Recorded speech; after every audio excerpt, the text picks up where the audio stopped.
Following an armed uprising in February that led Haiti's prime minister to resign, there was little doubt where the weapons in the gangsters' hands had originated.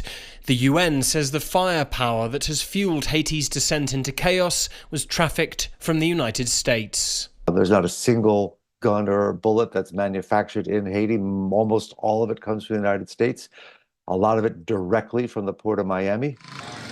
Haiti is by no means the only country that struggles with arms trafficking from the US. South of the border, Mexico's government estimates 200,000 weapons enter the country illegally every year. Arms trafficking into Mexico is a serious problem.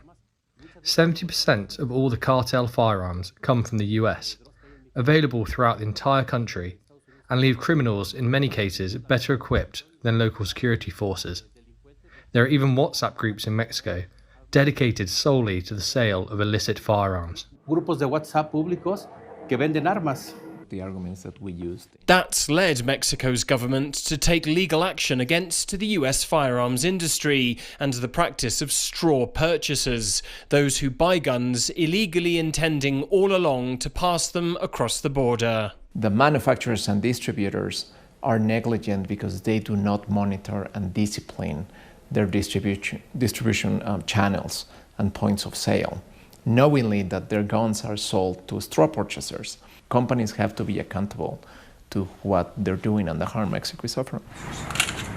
One of the targets of Mexico's lawsuit is Ammo AZ, whose firearms have been found at numerous Mexican crime scenes. But it's politically motivated, just like the last one was. It's owned by Vera Chart Murphy, who staunchly defends his business practices. There's 19 of my guns that are listed that came through my store.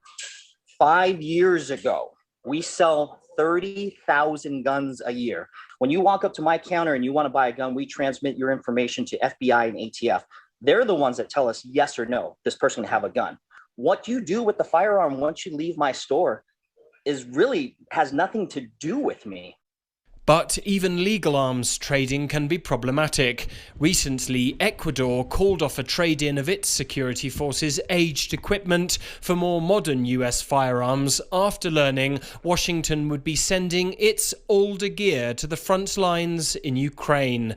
Intentionally or not, as America arms the less developed world, it may be creating problems its neighbours cannot handle. Alistair Baverstock, CGTN, Mexico City.